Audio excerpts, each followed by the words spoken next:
Surprising facts about Christmas in pioneer times in Ontario. Did you know that Christmas as we know it is actually a pretty modern invention? If you were a pioneer in early Ontario, back when it was called Upper Canada, your Christmas celebrations would look almost nothing like they do today. In fact, for the earliest settlers in the late 1700s and early 1800s, Christmas was often just another workday. Let's uncover 10 surprising facts about Christmas in pioneer times. First, Christmas wasn't even a public holiday in Upper Canada until 1845. Before that, it was a religious day, but businesses stayed open and most people worked. It was the Victorians who really popularized the festive celebrations we associate with the holiday. Second, forget those perfectly shaped Christmas trees you see today. Pioneers didn't really have Christmas trees inside their homes until the mid-1800s, a tradition brought over by German immigrants. When they did start, they wouldn't go to a tree farm. They'd just head into the woods and cut down a small balsam fir, spruce, or pine. These trees were often sparse and scraggly, decorated with homemade ornaments like popcorn strings, paper chains, and dried fruit. Third, what about presents? Gift-giving was very modest. Children might receive a single handmade gift, like a wooden toy, a cornhusk doll, or a new pair of mittens.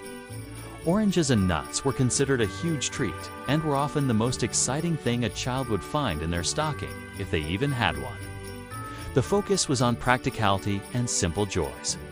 Fourth, Santa Claus wasn't the jolly red-suited figure we know. The idea of Saint Nicholas or Father Christmas was around, but he was a more mysterious, sometimes even stern, figure. The modern image of Santa was largely shaped by American writers and artists later in the 19th century. Fifth, let's talk about the feast. A pioneer Christmas dinner wasn't centered around a giant turkey.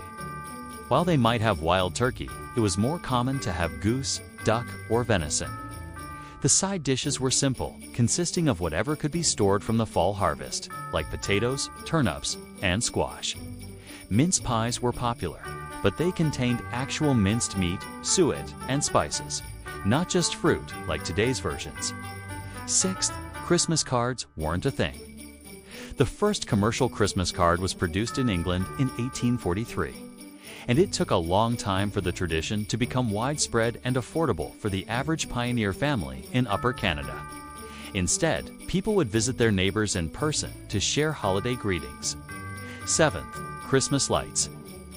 Absolutely not. Homes were lit by candlelight or oil lamps, as always. Placing candles on a dry, evergreen tree was a significant fire hazard, so it was done with extreme caution. And only for a very short time on Christmas Eve. The warm, magical glow we love was also a source of constant worry. Eighth, church was the main event. For many pioneers, the most important part of the holiday was attending a Christmas Eve church service. Communities would gather to sing carols, listen to sermons, and socialize.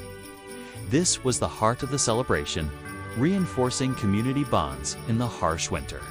It was a deeply religious and communal affair, far more than a commercial one. Ninth, Boxing Day had a different meaning.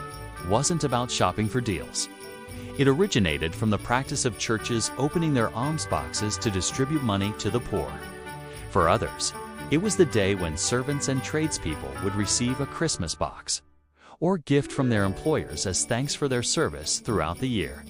And finally, 10th, holiday entertainment was entirely homemade. There were no Christmas specials on TV or radio. Families would entertain themselves by singing carols, reading stories aloud, often from the Bible, and playing parlor games.